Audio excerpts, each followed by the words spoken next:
It's John and Rachel, you Jagoff Late Night. Here's how the story goes. I have to be limited on my speaking tonight because I want to absorb and take in every minute from the two folks that we get to talk to, because this is like beyond royalty level.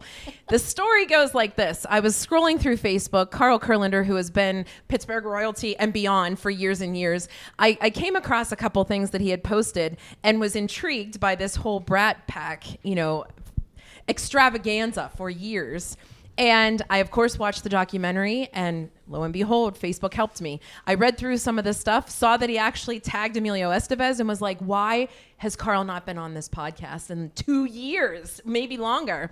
And so we reached out, and he said, I not only want to weigh in on what it was like helping out with, we'll say, St. Elmo's fire, but I have an even bigger component to it. And you brought your dear friend Lynn, and now I'm going to just shut up because I want you to just take over and tell us whatever you want to say, and we'll edit.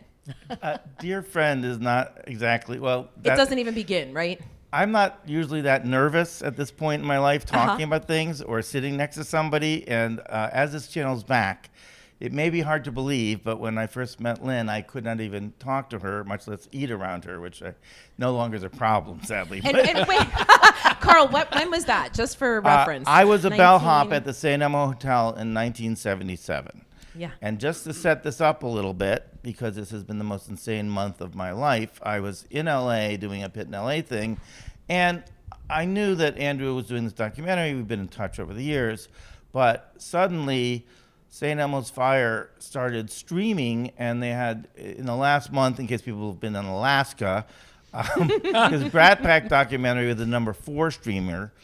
St. Elmo's Fire was number 9, right below Dune 2 and above American Fiction, which just came out. Crazy. And I'm like, what's going on? And then, of course, Sony has announced there's a sequel. And Andrew keeps saying, hey, I wonder where these characters are now. Well, you got one next to you. So there would be no St. Elmo's Fire. There would be no Brat Pack. And, I ended up writing the final screenplay with Joel Schumacher, who became my mentor. But this whole thing started because I wrote a short story about a waitress I met at the St. Elmo Hotel. As Emilio says in the movie, she was sitting at the fountain, the one that says knowledge, art, religion, life in Chautauqua. It actually says music. And this is a waitress who was sitting next to me. She wasn't a waitress there for long, but it changed my life and maybe a little bit of hers. And certainly Andrew McCarthy's. I mean, for sure. So, Lynn, welcome. We've obviously met Carl plenty of times. We truly Pittsburgh loves Pittsburgh, right? And we just sort of lift him up. And you as well, though. I mean, you have really taken Pittsburgh as your own. You've been here. It is my own. Yeah. I was born and raised here. So you were born and raised here. I was, yes. Why were you in Chautauqua then?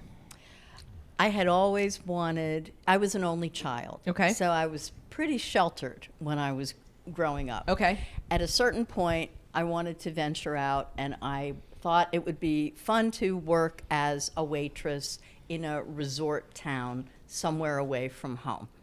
I was already past the camp counselor experience, the camper experience, and I needed to do something a little more adult, but I thought that would be a fun summer activity.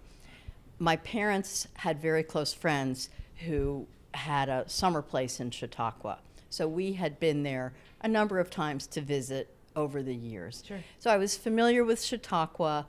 It was only 3 hours from Pittsburgh, and it seemed like a good place to start if I wanted to venture out on my own. Sure. So I went up to Chautauqua that spring, and I guess it was spring of 1977. Okay. And I started pounding the pavement looking for a job as a waitress. And I walked into the St. Elmo Hotel, and it just was happenstance that I was hired on the spot. They needed waitresses, and all of the waitresses in Chautauqua at these resort hotels stay in boarding houses. Mm-hmm. You're not responsible for finding your own housing. In exchange, they pay you basically nothing. Sure. But you're fed and you're housed while you're there. And so I started working, and there was somebody working there. Well, before we get there, I just came back from Chautauqua, which is weird. Someone had planned a reunion for another place I work called the Glen Park, and I was up there, and there was a St. Elmo waitress who came the year after Lynn. It was $1.70 I believe an hour.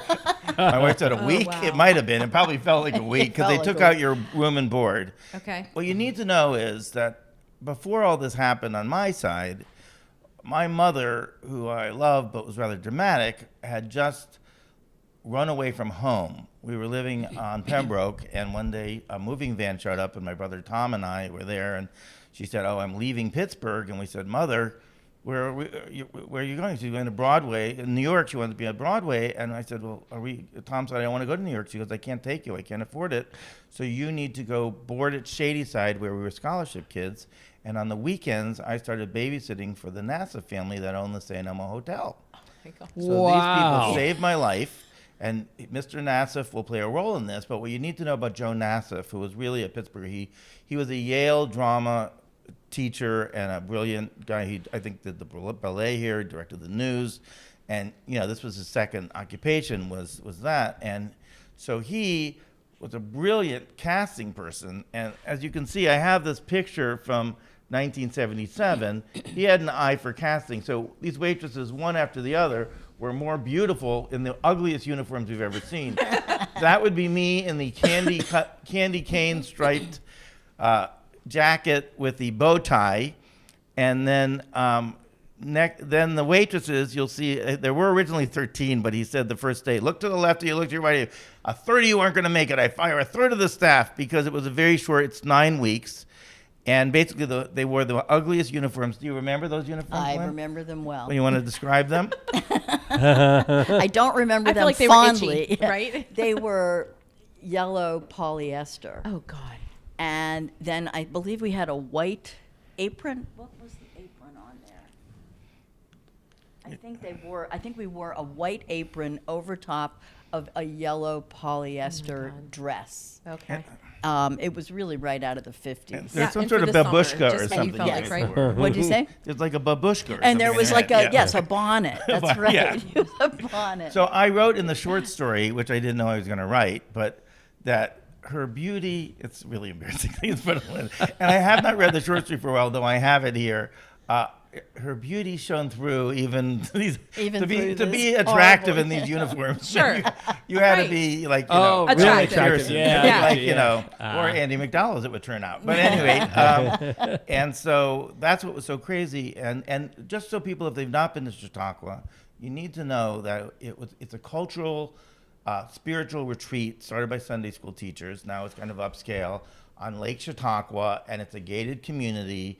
And they have ballet, they have lectures, they have symphony, and parents drop particularly their young daughters off thinking, oh, there's no drinking here, it'll all be great, it's so safe.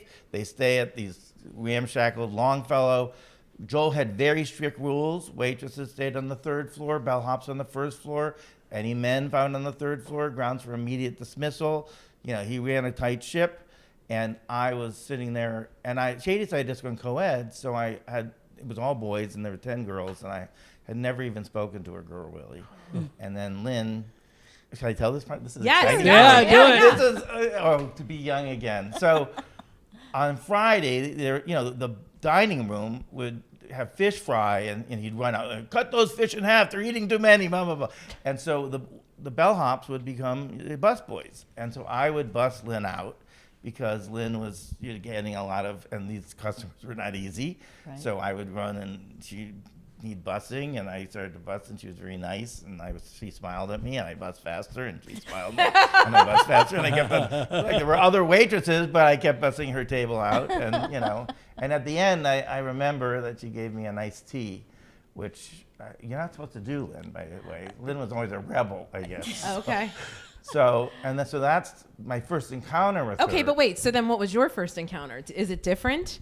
Like, do you I recall? have a vague memory of Carl helping me bus tables. Okay. And I remember us eating. They would feed us different food than what we were serving. Oh, okay. Mm-hmm. We had to eat in the kitchen, right? Yeah, the employee dining room. Yeah, I mean it was pretty much slave labor. Yeah. Corned beef hash, I Yeah. believe. Yes, There it was very, very conservative food, very different back then. I, of course, am smitten, so I cannot eat in front of her, but the food itself She probably didn't eat much either because it's like this is It was like pretty awful. Yeah. So you guys meet there at the St. Elmo Hotel. And as a matter of fact, this might be a place where we put a picture up there. So there's a picture of you two.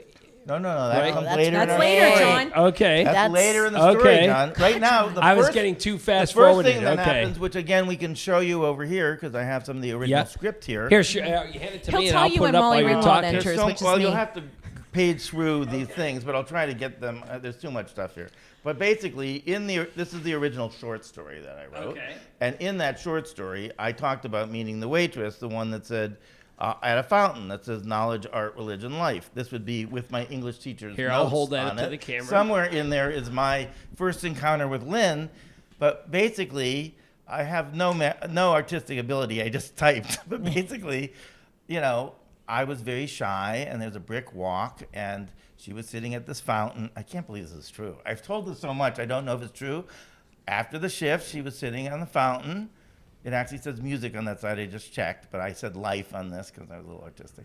And she started saying, like, where are you from? And talking to me. And I was like, oh, my God, she's talking to me. And she had gone to Winchester. Uh-huh. I went to Shadyside. And, Winchester was one of the cool Yeah, Yes. right? But of course, I'm just mumbling. And then I ran away from her because I couldn't talk for more than 3 minutes. But I don't remember him running away. no, I'm sure she does. She's probably just like, oh, I talked to this guy. Yeah. Yeah. I was very quiet and shy. And then I ran, and my roommate, a guy named Tim, was very cynical. And he's like, I would blast Simon Garfunkel, and he's like, you're infatuated. And I'm like, what? And it's like I got a disease. So for the 2 weeks, I was the world's best bellhop. Every time I saw Lynn, I would like smile, and I carry 3 bags to show off, and I'd be the greatest bellhop. And then there was a rainstorm, and I let her borrow my sweater, and I think I bought her a pizza sub, and it was, to me, I was in heaven. This was, and I don't know what Lynn's encounter was. I guess it's my chance to ask. But meanwhile, so I'm like, this is the greatest job ever. Lynn, how was your experience there? My experience there was less than good. But it wasn't Carl's fault at all. He was probably one of the brightest spots of my employment experience at the St. Elmo. And ultimately, and I do have memories of us spending time outside of work with Tim and others. It wasn't like we were dating or anything, but we were friends. We got to be friends, and I think Carl got to be more comfortable with me after a few days. And Sure. so we did spend time together. But then in the 3rd week of my employment, I got really sick. And I had basically flu symptoms, but I was really sick.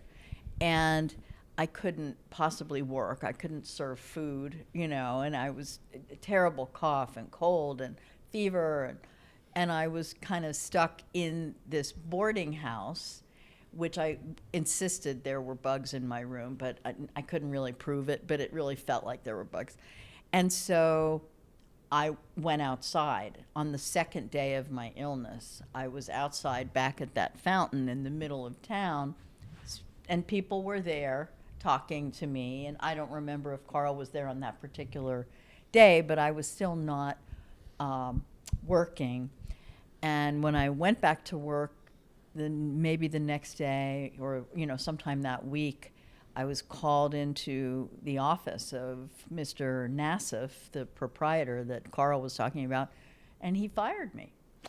And it was shocking. I really had no idea this was going to happen, but he insisted that if I could be outside in the town square, I was seen outside, that I must not have been sick. And he told me that I needed to pack my bags and be out. And he wouldn't even give me until the weekend.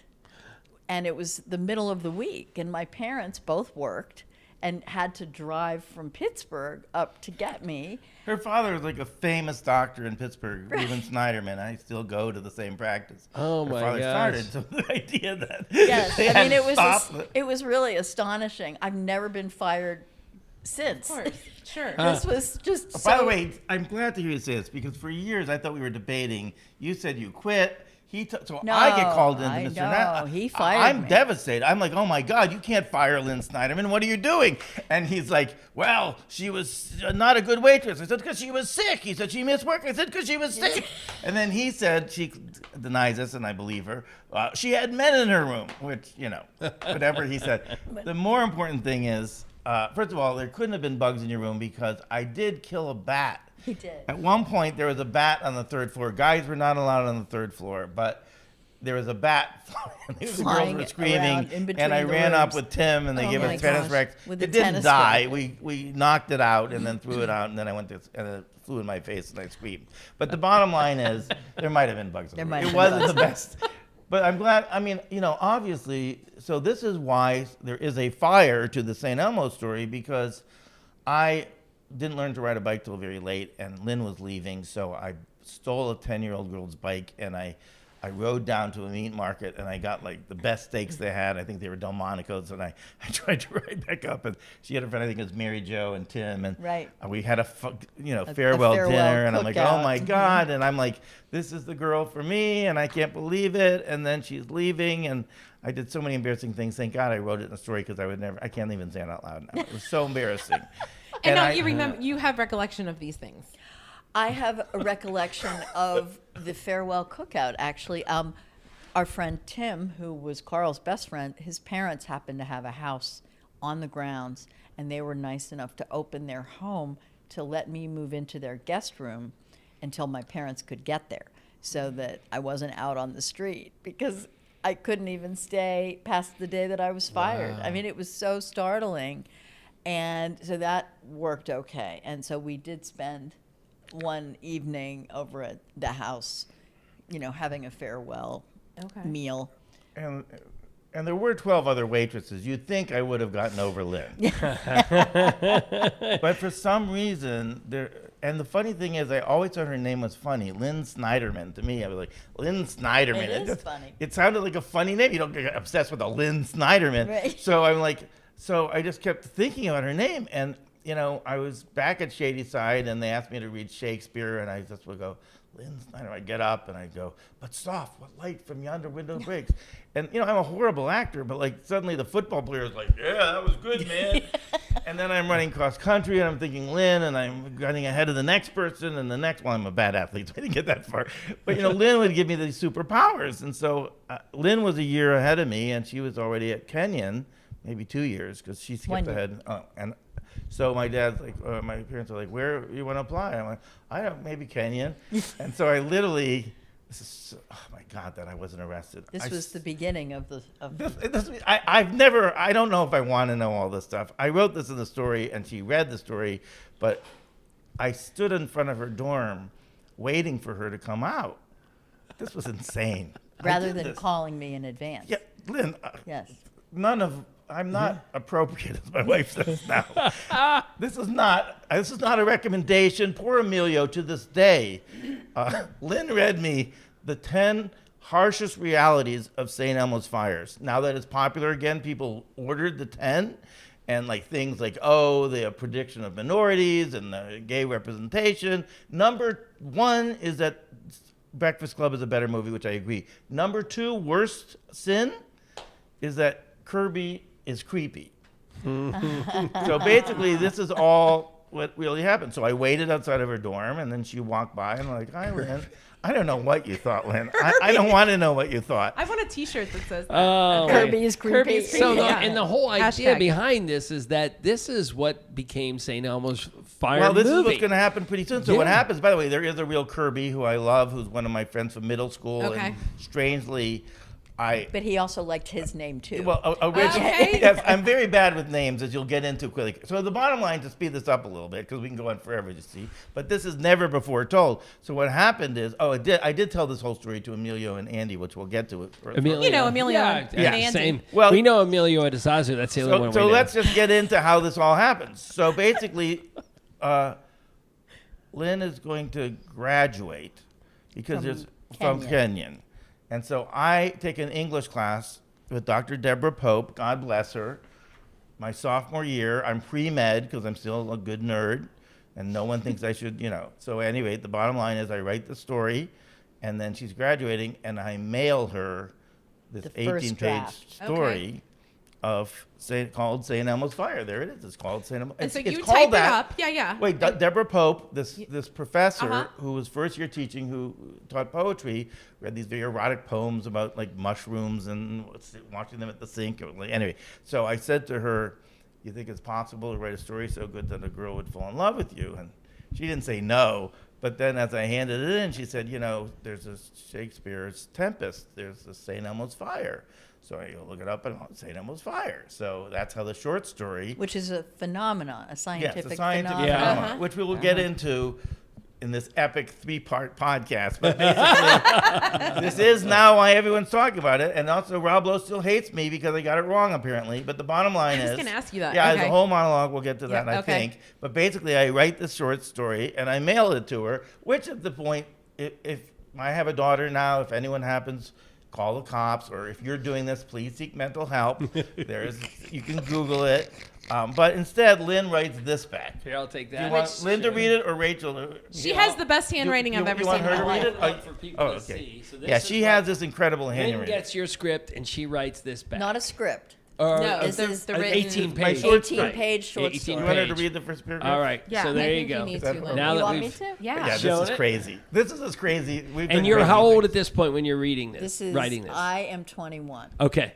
You can see the Got date it. right there. Yeah, it was May 27th, 1980. Okay. So when you picture it, St. Elmo's didn't come out until 85. Right. So this is 5 years before Okay. the movie actually All right. came out. Dear Carl, hi. Well, I just got your surprise letter, and let me tell you, it was a great surprise. You have to understand that it is a very strange feeling to read an 18-page story complete with an alternate ending about yourself. Quote, I'm flattered, which is a quote, I think, from a lunch that we had had previously where Actually, just to get to the end of the story, I stupidly lay over in Pittsburgh, and I finally have to see her because I have to tell her my feelings for her. Her parents open this door.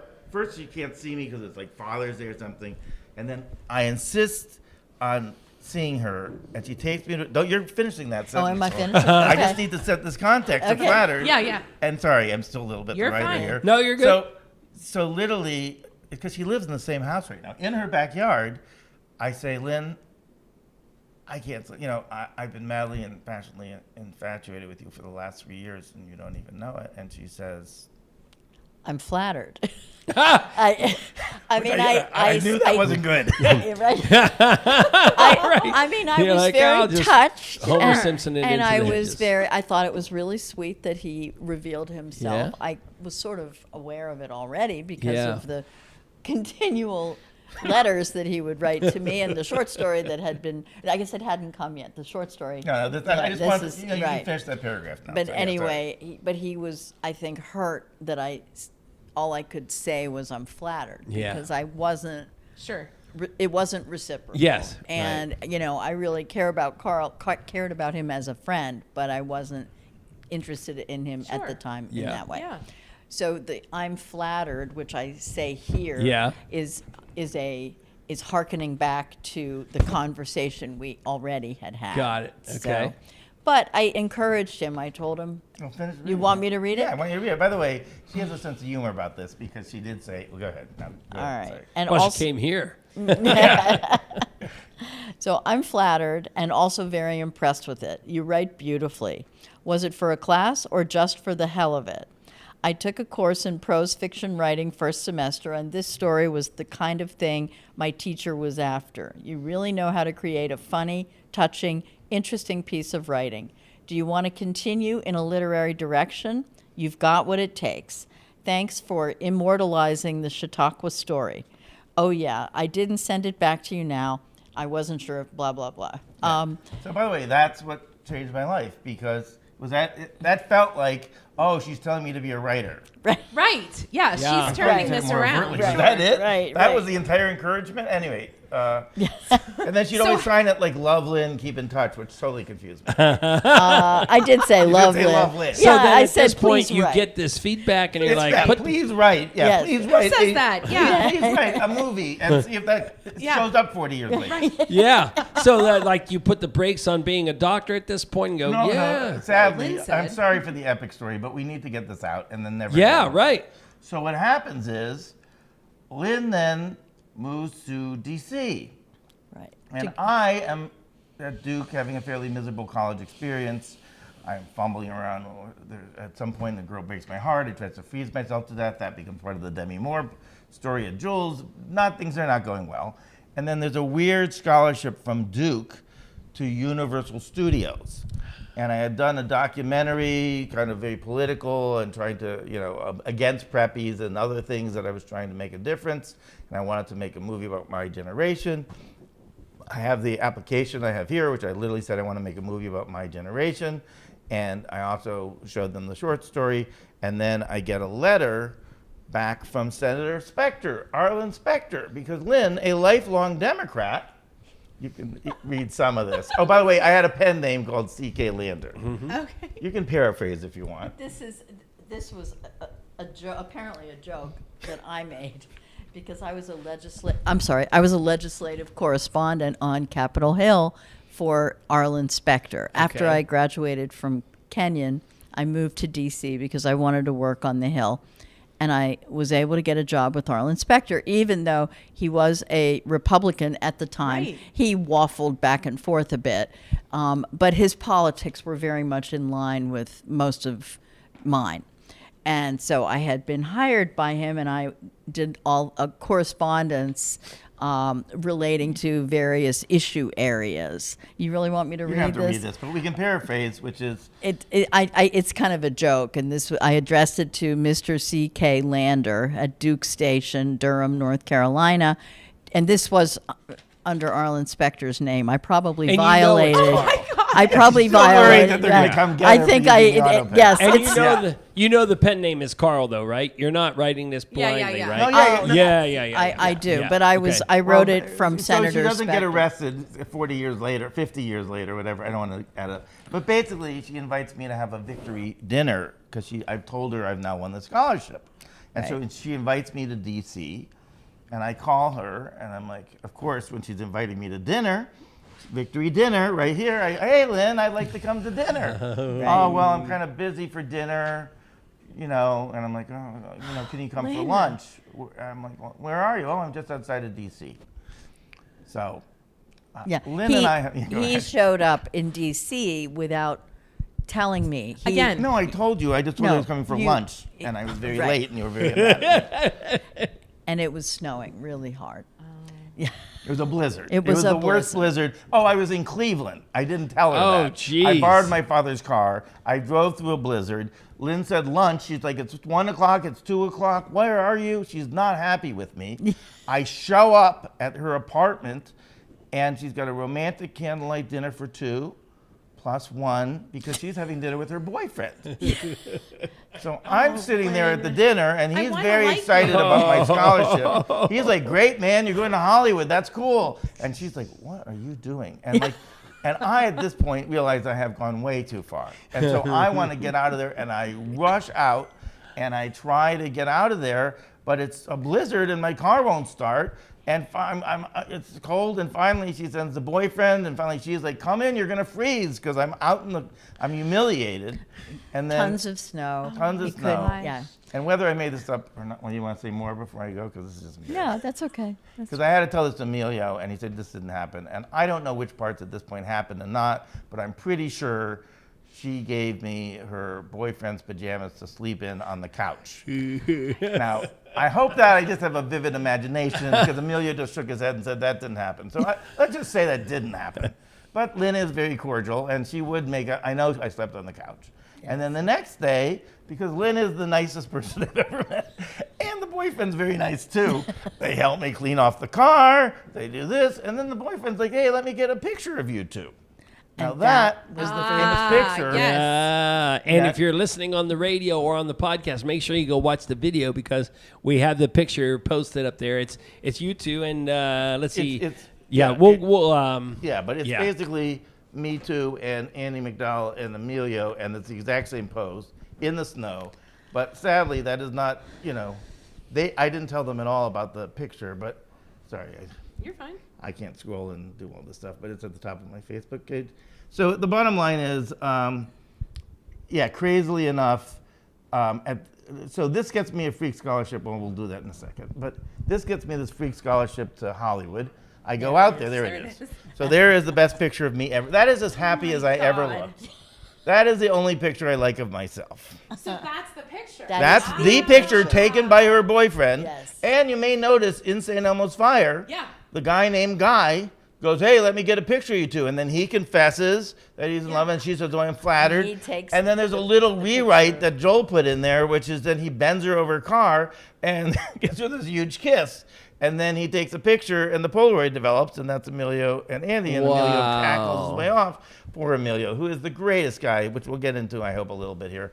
But the bottom line is, I had to tell this whole story. So I'm going to cut to, because this is it's not a monthly podcast, but basically what happens is the telephone. I end up getting a freak scholarship. I'm an intern at Universal. During that summer, I'm like, if she likes a short story, I'll write it into a movie. Yeah. So I write an entire script, now set ending in D.C. because she's moved into D.C. about a bellhop and meets a waitress and gets obsessed with her and then goes and follows her to D.C. and then makes a movie that will try to impress her. And I'm like, oh, I'll mail that to her. This did not go so well. Do you want to respond right now, or you want? He was still using my real name in the first draft of the script.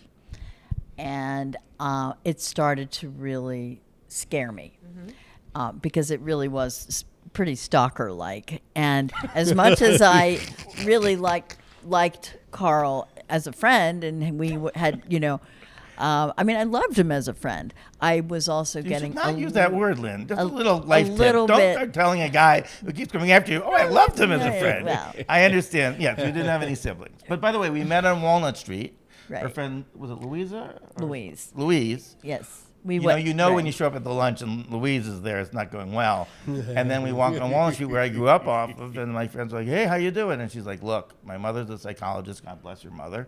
Right. And she says, I think you may need some help. You said that? Yeah, like, please, oh my God. You should get your life together before we had contact. And I'm like, okay. And I said, please stop dragging my name around Hollywood. Yeah. Because I was just uncomfortable. Yeah. I the story was great. I loved, he was a great writer, but it was making me uncomfortable. Okay. Yes. It's so weird. So what's weird is one of the first weeks at, working for the head of Universal film production, I get gazpacho with no croutons, no sour cream, and chopped egg on the side. And I have to get lunch for a guy named Joel Schumacher, who's directing DC Cab with Mr. T. Oh. And, Mr. T is the biggest star of the 80s. And then the head of the studio sends my script to an agent. I'm now using the pen name C.K. Lander. So anyway, he likes the script and he signs me. He's a good agent. And I'm still starving, but I'm represented, and I get fired from jobs as waiters myself. Now we have something in common. Some guy said to me, I got a job at a fancy restaurant. He said, I understand you want to be a screenwriter. I said, yeah. He said, why don't you pursue a career in that direction? So, and then a year later, I become Joel's assistant on DC Cab, and it was supposed to be this big movie, and it had Bill Maher and all these comedians, but there was a lot of F-bombs, and it bombs, and then one Thursday afternoon it's raining, which it rarely does in LA, but all the time in Chautauqua. And so I start thinking about it, and this long podcast, I tell basically this story to Joel. And he's like, what? Let me see that script. So he reads the short story and the screenplay, and the next day he comes into the office and he says, I want to write a movie with you about life after college, and I want to use your characters. And he said, what was really interesting about this obsession you had, he said, is usually they're not worthy. Like the movie 10, Bo Derek, they're the object of the infatuation is usually someone who's ultimately disappointed, heartbreak kid, Yeah. But in this case, she seems like a really good person who cares about you. So Joel was smart enough to figure that out. Mm-hmm. Also smart enough to change Lynn Snyderman to Dale Bieberman. Joel he was 20 years older than me. But what happened is he'd met I never know what happened in this meeting. There was a meeting about bar stars that was supposed to be this wacky comedy, and whatever he thought, that Friday he heard this story, and he said, let's write this movie about life after college. Where should we set the movie? So it took me about 14 seconds, 22 seconds to say, oh, how about DC? And he just said DC cab there, and it bombed, but he's like, oh, okay, yeah, they got Georgetown, let's do that. So for 3 days, we drove around LA. I still have the recordings. I still have all these notes right here. And the entire St. Elmo gang, it was a lot of people, some people I'd known from Chautauqua and Duke and Pittsburgh. You know, these were all composite characters. Some people over the years still think that this person or that person is them. And each of them, sadly, like Kirby, Joel called me Kurbo, which was a nickname because of a long story I won't tell here. But the bottom line is that's what he called me. There was a girl at Duke named Wendy, who was a big social do-gooder. I was very, into changing the world too. And I was living with a girl named Jules, this wild girl in this anarchist collective in a laundry room, who when she saw her name in the script, I don't know if I've told you this. So Jules is a real girl who was wild and was like my Holly Golightly. So when she finds out, because I'm sitting there on the floor typing the script that I'm writing with Joel, she sees her name in it, and she literally rips the shirt off my back. Rips the shirt off my back and starts hitting me. And then, of course, we ended up kind of romantic. Anyway, it was a crazy relationship. But the bottom line is Jules was based on a little bit on Jules and a little bit on other people and several other people in the script. These were all my friends. My friend Sean Flaherty had a little bit, who's a big Pittsburgher. So various people from Pittsburgh and elsewhere end up in the script. And at this point, this never happens. We write it in a month. Amazingly, every studio pass, the guy at Universal says, these are the worst 7 people I've ever read on a page. Oh my God. That's what Marvin Antonowski tells Joel. But Craig Baumgarten at Columbia doesn't know that, and he thinks it's a bidding war, and so God bless Craig. Craig greenlights the script. We start casting. I have the casting notes here. We have all these people who come in, that some of which become the Brat Pack, but like Laura Branigan, the singer, came in for Jules. I had to read. I just saw Marcy Learoff, who was our great casting director. She came, I was in LA, and she came to talk to my students, and she said she had already picked out Mayor Winningham, and she said that she actually had Demi on the list, but Joel credits me with discovering Demi Moore. Do you know the story? So No. John Hughes had an office next to us, and one day she runs out of the office, and she looks just like the real Jules, and so I go, wait, and Joel says, get her, and I run out a block, like, excuse me, we're making a movie, and could you please come back and read? As stupid as this sounds like, Demi must have been like, who the fuck, what are you doing here? And then like, so Demi, in her memoir, she goes, I ran down a flight of stairs. I'm like, no, it was a full block, Demi, thank you. And then she comes in and she ends up being Jules, and then, because John Hughes at the office next to us, we heard about a lot of the Brat Pack and how Emilio and how good that was. We saw, the Brat Pack, the Breakfast Club. Mm-hmm. We knew how good those actors were. And so we read 500 people, and Lauren Schuler, the producer, said that we wanted to cast them as a group. And so Emilio wanted to play the Rob Lowe character, and they were close friends. But Joel ended up giving it to Rob, because even though Rob was like a teen beat guy, he said I could mess him up and make him cool. And poor Emilio ended up. So to try to end this a little bit, at the end so we're at the table read on my 25th birthday. And there are the people you now know as the Brat Pack: Andrew McCarthy, Rob Lowe, Emilio Estevez, Mayor Winningham, Demi Moore, Judd Nelson, like my children, whom I miss, Ali Sheedy, and Andy McDowell, who, by the way, I didn't think anyone could ever live up to Lynn. Yeah. No one was ever as beautiful. We saw Carol Alt, we saw supermodels. Oh, I had to read at one point with, from Footloose. Marcy wasn't there, and I had to read with Laurie Singer, the lead from Footloose. So I was so nervous. She read both for the Jules part, and when she said, I think you're gay, you might be gay, it's kind of a joke, but I'm like, oh my God, might be a gay? And so, but she wasn't good enough to play Lynn either. Finally, Andy McDowell shows up in the Chateau Marmont with 2 casts on her arms. And she had just been dubbed in the movie Greystoke, her debut in Tarzan, by Glenn Close's voice, which was horrible. The director said it was because of her accent, but you can see that. And she was really committed to making it from model to actress. And so she showed up, And she's talking about being from Gaffney, Mississippi, and she had my heart. So I'm like, okay, if Lynn herself can't play this role, Andy McDowell got the role. And we're at the table read, and after the table read, Joel asked me to go please tell the story. After everyone leaves, I sit down in a chair, these little fold-up chairs, and I tell Emilio and Anda the story. Emilio's just shaking his head like, this happened, dude? You are just out of your mind. And Andy looks at me at the end and goes, you have beautiful eyes. And I'm like... And then she's wearing a T-shirt that says, if you love someone, set them free. If they don't come back, hunt them down and kill them. Yeah. I can get along with this girl. So, Andy and she invites me to dinner. We start talking. We both have crazy mothers. I'm like, oh, maybe I can get over Lynn, And then a week before we're about to film, remember, there's a restraining order. There isn't. There should have been. Yeah. I have not spoken to Lynn, and I'll see if Lynn can remember this moment. But so Lynn doesn't know anything. And again, this never happens. We write the script in March of 1994. In October, 1984. Yeah. What the heck? Yeah. In 84, and then I get a phone call when I come home.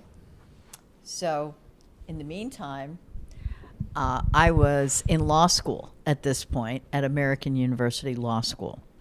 And so I had worked on Capitol Hill for a couple of years and then gone back to law school. And I was driving one day, listening to Top 40 radio, which is what we did back in the 80s, before we had other options. Sure. And I hear on the radio, casting call for Columbia Pictures' new movie, St. Elmo's Fire, will be this Friday night at Champ's Bar in Georgetown. Oh. And I'm like, St. Elmo's Fire. My name is in this movie. No, but I didn't even know, because the last time Carl and I had spoken, I said, this is getting scary. Sure. Right. I need to kind of pull away a little bit. So I really didn't know that this had gotten this far.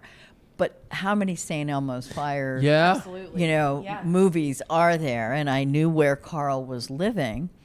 So you're the stalker. I'm hyperventilating, and I'm hearing this, and they're doing the external scenes in D.C. where I'm in law school, and not a coincidence. Which I didn't know at the time, but I call my then boyfriend, who was Guy in the movie, and I said, oh my God, this is, and I'm sputtering. And I said, what do? I have to find out if this is real. And I said, I don't even have his telephone number. So back in those days, we had directory assistants, right? Sure. Right. So he says, call directory assistants in Hollywood, which I did that night. And sure enough, Carl was listed in Hollywood. And I left this message. Hi, this is Lynn. I know it's been a long time, but I just have to find out if this is yours. Is this you? What's happened?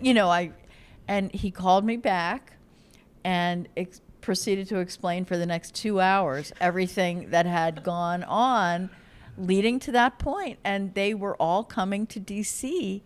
to shoot the external scenes of St. Elmo's Fire. So all the actors and the whole set and the crew, and they needed extras for the scenes in the bar. Mm-hmm. And that's what they were doing on that Friday night where they had a casting call. Yeah, I'm only hearing some of this now. So the ironic thing is, we go to D.C. to scout, and I'm being a good boy. There was a payphone. I thought about calling Lynn, but I know not to. Joel goes to speak to the head of Georgetown to see if we can film on campus, Father Freeze. And then he sends me to go look for bars that could be dubbed for St. Elmo's and the fictional bar that we're building in Burbank. And Joel goes to see Father Freeze, and Father Freeze explains to him, the Jesuit priest, that we can't shoot on the campus because our script is inappropriate. It's got drugs, it's got sex, bad language. And Joel says, well, you had the Exorcist film here, and in that movie, a 13-year-old girl calls the devil and does this with the cross. And he goes, yes, but in that movie, the devil didn't win. So we had to shoot everything in the University of Maryland. Meanwhile, I go looking for bars, and I am still, despite how I talk now, a pretty shy guy, and I walk into, I didn't know this till right now, Champs, and there was a very attractive hostess, and I'm like, excuse me, middle of the day, I just wrote a movie, and Rob Lowe's going to be in it, and can I just look around? Doesn't give me the time of the day. Like, totally blew me off, right? So I'm like, okay, and then I saw a bar called The Tombs, which some Georgetown people pointed me to, and that became the basis for the St. Elmo bar. But it's funny, so yes, I still have this tape, it's probably now decayed, of Lynn calling. Oh, do you? Oh, yes, I have that tape. So I wonder, and by the way, that. one of her jokes, she's kind of funny in her kind of way. She goes, if you didn't have anything to do with it, I'm a lawyer now and we could sue. So That's awesome. And so I'm thinking, you'd think it'd be enough that I'm going to D.C., the movie, the Brat Pack, we're in a Georgetown hotel. And so, oh my God, I'm glad this is just cathartic. Thank you I can skip a therapy session. So basically, We're happy we can. the night before we're about to film, Lynn says we should get together. I'm like, everything, see, this is working. It's all going to happen. And then she's never late. And I'm always late. And Rob and Emilio are like, hey, come on, dude, let's go into town. I'm like, no, I'm going to stay here. There are all the people now known as the Brat Pack are upstairs. I invited me to go have drinks, but I'm going to go meet Lynn. And she shows up, and she was looking very nice. I believe she was wearing a raincoat. Might have been raining. I don't know if you remember any of this. Don't. Oh, you don't? Mm-mm. Oh, my God, I have to tell this myself. So, I thought, oh, my God, just like in the script I wrote, this is going to work. We walk into the parking lot, and there is $1 million worth of equipment. I mean, there's cranes. Do you ever walk into the parking lot? Yes. There was, like, all this equipment. There's something called a honey wagon. I'm explaining the cranes, and, like, this is Yes. all. And Joel keeps saying none of this would have happened unless you had met that waitress at the St. Elmo Hotel. And so, it's beautiful in the moonlight, and it's a little misty, and I'm like, oh, my God. And then Lynn explains to me the reason that she was late, because she had just come from someplace. Do you remember where you had come from, Lynn? You don't. It's fine. This is my obsession. So she informs me she's sorry she's late. She just came from her engagement party. Oh. A minor thing. Thud. Thud. Thud. Yeah. And at this point, God bless Andy McDowell, she's, calling me Kerbo, and I had to buy her an engagement ring at this vendor thing as a joke, and she's like, pretend we're getting married. Anyway. But, it's sad to me because I would like to have Lynn in the movie, and Lynn showed up, but Joel's now furious.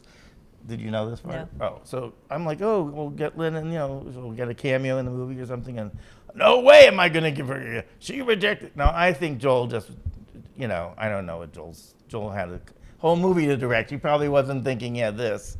But the bottom line is we shot, for 9 days in D.C. The funny thing is, when Rob Lowe and all these people showed up, it's hard to imagine the mob scene that happened in Georgetown. Do you remember being on the set? I do. It was crazy. I do. Do you know what day you were there or which one? Because, it was 9 days, but it was crazy. I was there a couple different times because I think I was down there for the casting call. I have this vague memory of being in Georgetown, and that was a weekend because you were trying to. No, the casting people probably did that without me because Joel's yelling at me every day because we're rewriting the script. I have this notes here of things that we had to read. Mare Weddingham had gotten pregnant, and originally she'd gotten very thin, and her character was heavy set, so we had to take all those jokes out and rewrite everything, and every day we were rewriting. Oh, wow. So I was in the midst of all these, and Joel and Demi Moore had famously shown up at a casting fitting, drunk and high, and he said, go kill yourself in someone else's movie, and to her credit, she'd gotten sober. So there were all these dramas going on. But I'm, of course, just thinking, oh, where's Lynn? And, so you probably went to that casting session. I don't think I was there. I remember you showing up on set. I did come to the set. I didn't meet, I think I saw Judd Nelson in a scene, but I didn't actually meet anybody. Because Did you meet Joel? I don't know if Joel was there very then. protective of me, I think. Or he was just mad because he was always mad at me. And he's like, she's not getting in this movie. I'm like, what? Because I asked, like, oh, can't you put her in the movie? And See, ironically, Joel I didn't eventually, even know that. he threw me in the cameo, in the actual scene. When we got back to L.A., you can watch the movie and you'll see Emilio and all these people, and then he put me at the bar, and I was supposed to be talking to this girl at the bar, and the Gary Dagler, our AD, puts me next to her, and as the camera pans around, the girl doesn't know I'm the writer, so she blows me off for this guy with the good-looking hair who looks like her boyfriend, you know. And I'm sitting there by myself eating peanuts at the bar. So that's what you'll see if you with a Georgetown sweatshirt. That's me with some hair and all. Oh my God. So, but the weird Wow. thing is, you know, so this happens. I don't know. Lynn ends up, you know, getting married, and I end up in Hollywood. There's a big premiere in New York, and a big party. It's not even a premiere. And when the movie came out, it got horrible reviews. You know, Joel used to say it wasn't one positive review in the United States of America.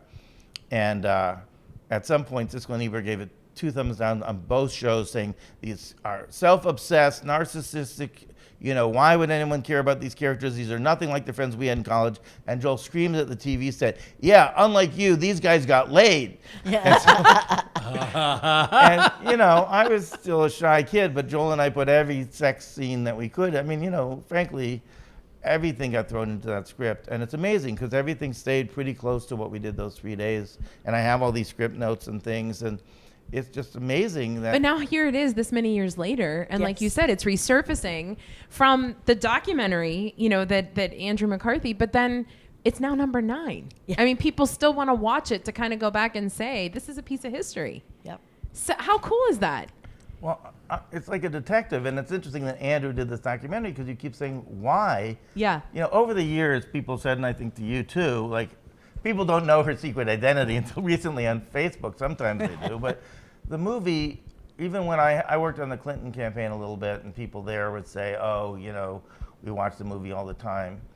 I think ultimately because it's about friends and them fighting and them getting back together, and I didn't try to make this as a career move, but Right. frankly, I tried to tell the truth. Joel was 20 years older than me, so he didn't know much about college, but he was very good at pulling out from me the great moments. And of course, hats off to Joel. Had been a former costume designer, and he hired Susan Becker, the fabulous Susan Becker. So everyone suddenly dressed in Ralph Lauren suits and looked great. And then, you know, a guy named Bill Sandell put the Nike billboard in their apartments. And so I kept crying to Joel, saying, wait, none of my friends can live like this, Joel. And when we got to Emilio Estevez and Andrew McCarthy, Kevin and Curbo's apartment, he said, go get all your crap and throw it into that set. So I think people love the way it looks. And I don't know, you guys, I don't know. Lynn, why do you think the movie people still talk about it? I think that it was something that everyone wished You related they to were. it. Yes, Yeah. you related to it, but you also aspired to it or wanted to be like those kids were. Yeah. They were handsome and beautiful and tortured, and we all Wasn't were. it also a genre of simplicity, right? Because you look at the Brad Pack movies, which I admitted to you, this is my obsession. Yes. You know, you look at Breakfast Club. Well, who didn't think about what would detention really be like, right? Right. If I had this crush, Right. and it really unveiled all of their vanities, their, you know, the things that really bothered them. Right. Same with this. It was the next step. So then what happens? And I think it's that thing, like you said, it was romanticized a little bit in the sense Right. that you don't know what you want to do or where you want to be, but they were beautiful people acting out real life in a simple way. That's right. And they were beautiful people that I think more people than maybe would admit Sure. wanted to be like. Yeah. They, you know, nobody looks like Rob Lowe, and you know, What? but By the way, She just shattered my dreams now. I want to point out a couple things here. First of all, Rob is from Dayton, and Emilio, even though he's Martin Sheen's son, also, he's actually moved back to Ohio. He's a great guy. They grew up together in Malibu, but they both have roots in Ohio. And Rob, when we went to University of Maryland to film the college scenes, he said, hey, dude. First of all, he would make jokes about, like, look at this in Teen Beat, and he was dating on and off again Melissa Gilbert. But we went on to the college campus, and literally, he says in the Brat Pack documentary, like we were like the Beatles, I literally was in the Yeah. station wagon with him, and the co-eds were screaming and rocking this. I thought we were going to die. And it was amazing, but he had a sense of humor about it, and I think he still does. I think he does. At least do in too. Bratz, Yeah. it seems that way. But kudos to you too. And my kids are going through this phase where they make fun of me that I have a silver lining on everything. But I think there's more to this. You ask, which I love, the fact that you, the writer, asks, what did you get out of the movie, right? And I think that it's the rest of the story. You look at what happened, and you said it yourself.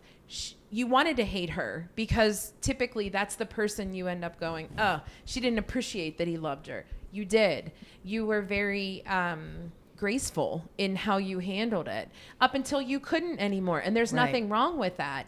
But there was this sense of boundaries that you stopped. But even when you knew it was a movie, you didn't go, well, now I want to be a part of it.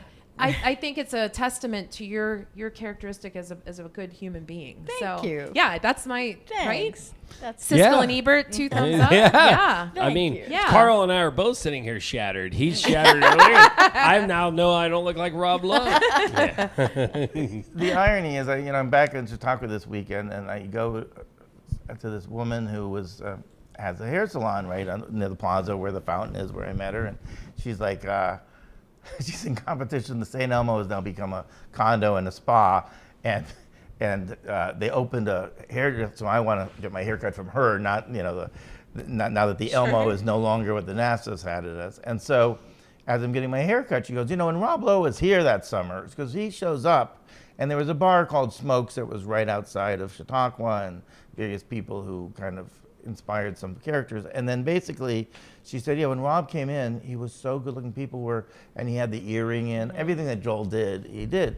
But she said, and then I'm looking, she said, there's my wall of fame. And then there's a picture of Andy McDowell. I said, Andy McDowell was here? And she goes, oh yeah, Andy was here with her daughter who was taking dance lessons. And sure enough, I was like, everyone, Chautauqua is a sense of community. It's like Brigadoon. And this movie apparently is the same thing. And the weird thing is, Lynn and I, I just laugh so much to have Lynn on this couch because he's one of my oldest, dearest friends. Yeah. And the only one my wife trusts, as I probably mentioned, because she's like, oh, call Lynn. She's got common sense, unlike you. And they're both long suffering. I mean, but Lynn will occasionally text me, how come you haven't talked to me in a while? Are you okay? I'm like, you're texting, It's last night before this, she texted me, oh, Andrew McCarthy's on Colbert. Right, last night. I felt you sick. said- I saw him. By the get way, on I and said, felt I sick. guess It wasn't a very good appearance. Yeah, really? Not really. Not There you go. Yeah. No, I You mean, wanna it really edit that didn't. Yeah. It was a very brief appearance. And Serena Williams was the primary guest. She was great. And Yeah, she I was saw that. excellent. Mhm, But so Andrew McCarthy didn't even get on the show until about 12:20 last night. And Okay. it was. They just tried to sing St. Elmo's Fire lyrics to each other. I And- wondered my if we God, were going to did- do that. Oh, Yeah. Gonna be the too quick. man Sorry, in but we might as well get Right, this man all out. in and then motion, exactly. You can edit all this. So can I tell you how that happened? Yeah. And this also tells you about the Brat Pack movie. And then I'll tell about Andrew, and then we can wrap up because Sure. I know Okay. that, some of you have lives outside of this. And it's a $10 copay on your way out. to the theater. Thank you. So Joel says, so this all ties together. So Emilio, we used to go to the Hard Rock Cafe because it had just opened. And Emilio was the sweetest guy. He was dating to me during the movie. And he was really a wonderful guy. And he was writing and directing, he was writing a script called Men at Work, which he eventually had one of the characters named Carl, and his brother played it. But he was writing and going to direct this. He was only 23 years old. And he really was industrious. And so this New York writer flew to LA to do a profile on his budding directing career, and he had just done That Was Then, This Is Now, which he also wrote and starred in. So Emilio calls me and he says, hey, you want to come to the Hard Rock? Because I was really serious with this guy, and I think maybe I was a little too serious with this guy, David Blum, and I think, I should go, he's out of town, let me show him a good time, we'll go to the Hard Rock. Unfortunately, I was going to Florida to rewrite a movie with Joel. So I'm sorry, Emilio, sorry, normally I would do it, but I got to go with Joel to this. This will all tie together. So Joel and I are rewriting a movie in Florida, and David Foster calls us because we have no single. The movie's about to come out, we're in post, and Atlantic, and Joel's panicking, and we hear a song from David Foster, who's from Canada, and has played this guy, John Parr, who never saw the movie, And he basically had written this song about a guy going across country in a wheelchair. All I need is a set of wheels, about this paraplegic named Rick Hansen. That's what the song was. And I had Joel, no idea of that. I'm listening on the phone. Joel's like, calls me into his hotel suite. We're listening together, and he goes, I love it. Just throw in the word St. Elmo's Fire. Throw it in. It's great. So all I need is a set of wheels. St. Elmo's Fire. Thank you, Rick Hansen, the paraplegic who raised a lot of money for charity. Wow. So, and if you want a little more, since you're stunned, then they do the music video because it's the 80s. And he comes, and he still hasn't seen the movie. And at this point, the actors are out of character, and they're all tired, and all this stuff. And so what happens is Joel wants to get a picture. Oh, first of all, he starts giving them acting tips because he assumed they're newbies. When I was a thespian back in England, and so they're really pissed, and it's very hot, and the video was St. Elmo's is burning down. It's got 1 million views on YouTube, whatever. So Joel said, let's get a picture of you, because poor Craig Baumgartner had gotten fired from the studio, and he wanted to get a picture of the cast. Well, if you look at the poster of the movie, these kids are staring like when you call your kids to do a Christmas photo and they don't want to. They're like staring daggers. That's the poster of the movie. The heat this summer is St. Elmo's Fire. It's that picture. Now, on top of that, to go back to all this and the Brat Pack stuff, the reason the Brat Pack happens is because that article in Emilio appears 10 days before the movie's coming out, and it's a still from our movie, and I was there on the soundstage. It was not beer. It was iced tea. They were sitting there, and Rob Lowe's like, come on, Carl, man, get in the picture. But I was trying to be good, and I didn't.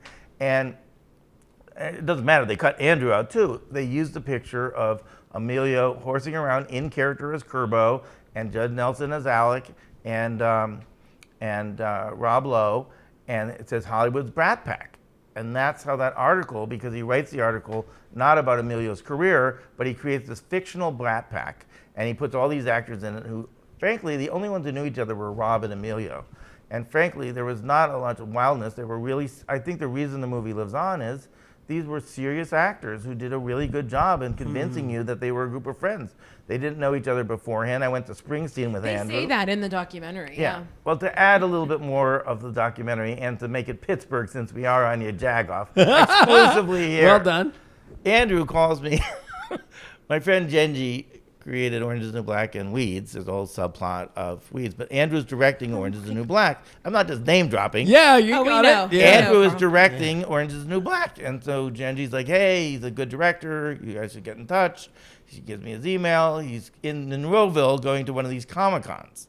So I'm like, hey, Andrew. And he's a really good travel writer. He's written this book. And he's like, why don't you find me a good place to eat? Let's have breakfast in Monroeville. Now, I don't know about you guys. He's traveled all around the world. Monroeville's a tough sell. Sure. We go to Drew's. Drew's, Sure. of course. Yeah. Yes. And of course, the waitress is there. He looks exactly the same. And his smile, and I'm mad at him because he always said that when he didn't think he got the part because when he got picked up for the audition, he was in a limo and he got dropped off. Joel's assistant drove a VW Bug. And I said, Andrew, we've known each other for a long time. I drove a Rabbit hatchback. He said, it wasn't you. I knew you. That was the other assistant. I'm like, oh, yeah, I hired a guy who drove the Bug, so I felt bad. And then the waitress was all fawning over him. And I'm like, oh, Andrew, it's funny because all this came back. And the waitress, you could see her smile and go, oh, my God, it's you. And so he's had to live with the fact that for better or worse, whoever knows him, oh, you're wearing a pretty and pink T-shirt, The truth of the matter is, and I actually dated Molly Ringwald's best friend. There's a whole side story we don't have time for here. But the bottom line is, Andrew wasn't supposed to be the guy she ended up with. So, I understand why Andrew has kind of gone through this cathartically, and I had no idea why that this documentary, I still am curious why so many people, I mean, my students, strangely, when they do see the movie, when they're not laughing, I wrote an article about that that kind of went viral. But A little bit, yeah. But the truth is, my students were like, why doesn't he get over it? And Right. but the truth is, I'm wondering why doesn't everybody else? I mean, it's just a miracle. But Lynn, is that how you see it? Why doesn't he get over it? Because I floundered in the sense that there's this awe about it. Right. But if that article wasn't written and the Brat Pack wouldn't have been, which is what a lot of people were saying, then would you have continued on to be as famous as you were? And that was sort of what Rob Lowe was saying, right? Exactly. Yeah. I think Rob Lowe had a really good attitude I do too, about yeah. it. And I think Andrew, McCarthy struck me as somebody who maybe generally in life looks at things a little bit more glass half empty. Okay. I sort of got the impression that he's not a real upbeat guy to begin with. Okay, fair. Yeah. And I've never met him, Sure. but this was Yeah, just yeah. my impression from watching the documentary.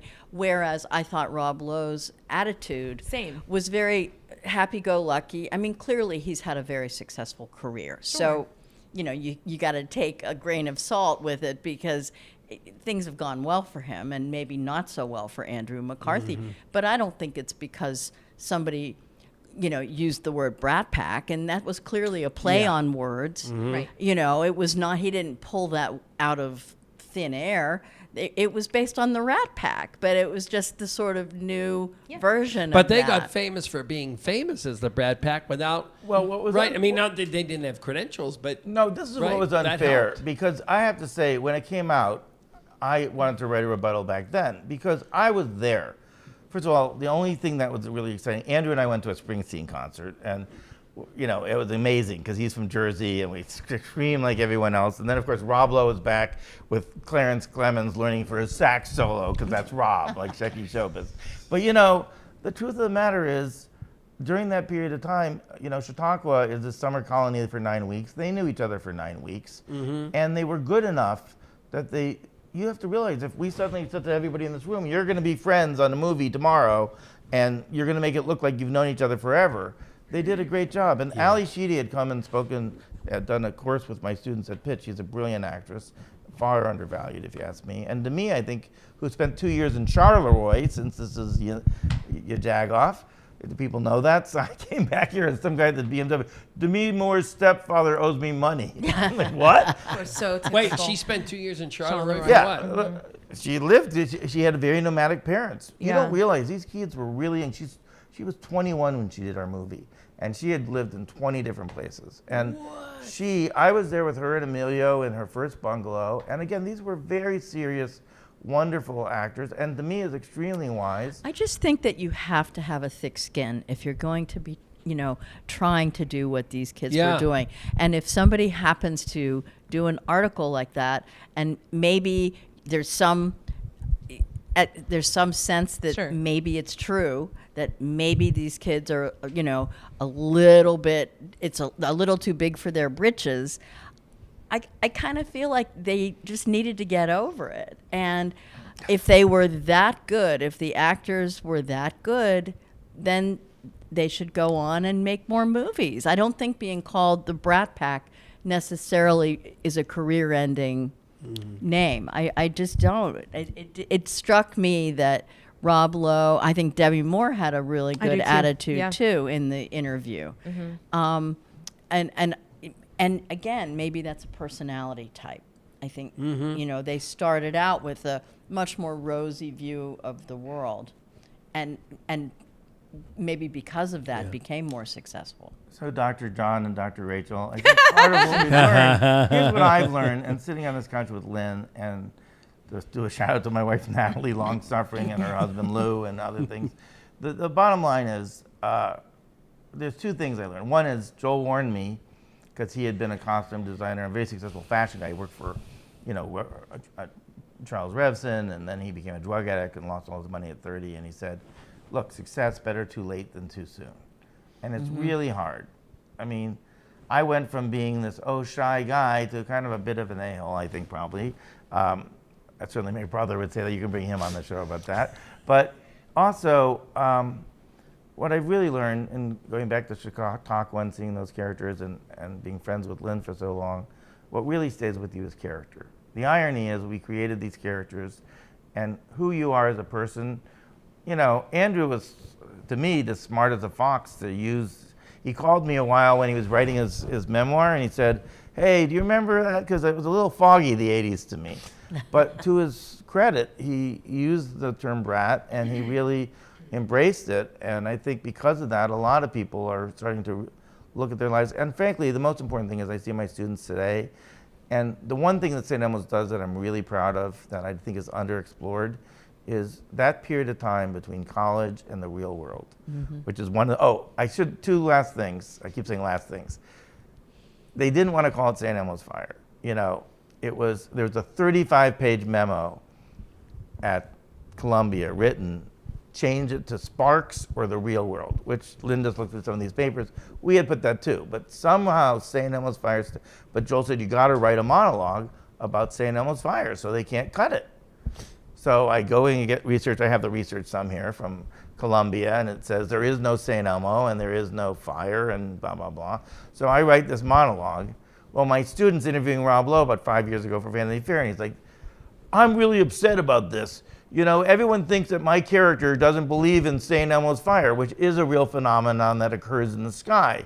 My point was that sailors would see it and think it's a good omen and that they'd get through the rough storms. And so, ironically, on Wikipedia it says, St. Elmo's Fire, the movie where Rob Lowe's character misidentifies St. Elmo's Fire. But the whole point, I said all that is because I think it is true that these students go through just as much trauma. These kids have been through COVID. These kids have been through school shootings, 9/11. This new generation, social media, you still don't know what's going to happen to you. And what you rely on, whether you grew up in the 80s or today, is your friends. And it's not like all cookie cutter. Everyone has fights. Everyone has the drama. I say to Lynn, I'm exhausted. Everything is a drama. Coming here was a drama. Oh my God, Lynn, is this going to work out? But God bless Lynn. I feel so grateful because of Lynn, my life is so much richer. And, she, hopefully her kids and my daughter, and the cycle goes on. My daughter, who doesn't she watched St. Elmo's Fire finally after all these years. We did a documentary about Pittsburgh called My Tale, Two Cities, which we reenacted this with Lynn's poor daughter, one of the scenes. My daughter played me. Oh, okay. Okay. Right. Yeah. It's on YouTube if you want to really just go down there. But my daughter saw that, and then she saw St. Elmo's Fire, and she goes, oh, Dad, those characters behave so horribly. But she read the short story and she said, that's the best thing I've written, which is probably true. And the crazy thing is that now, because of this Jagoff podcast, now yes, there would be no Brat Pack without that article, but there'd be no St. Elmo's Fire without Lynn Snyderman. Lynn, And that's where you end it, right? I can't think of a better way to sign off. And how did you sign that letter to Carl? What was the ending line of your letter to Carl? That's how we'll sign off here. First of all, Carl Kurlander, where does everybody find you online? CarlKurlander.com. Yeah, Easy. Right? And Lynn, you could give social media if you like, or if they need law services, look you up, right? Yeah. Mitch Not Dugan, anymore. who? Yeah, right. And so we'll sign this off. Thank you both for coming here. Thank you to Johnny and it's an Monica honor. for helping us produce this. And all right, so we sign off with however you signed off your letter for I signed it Carl. off, love, Lynn. Well, I thought you were going to say the please write part, which is probably what I should do. It still makes me blush all those years ago, but I have to say, well, thank you guys so much. Oh my God. Thank It's an you honor. guys. Yeah, It's been sorry Thank that you. this is a... Don't ever be sorry. This No. is Only in fantastic. Pittsburgh. The weird thing is, So this is true. very Pittsburgh because I don't know why I'm not in Hollywood and here, but there's that sense of community here. No question. And the fact that we live a couple blocks from each other is either very sick or appropriate. I don't know. I love it. So, yeah. It's I crazy. love it. Yeah. You guys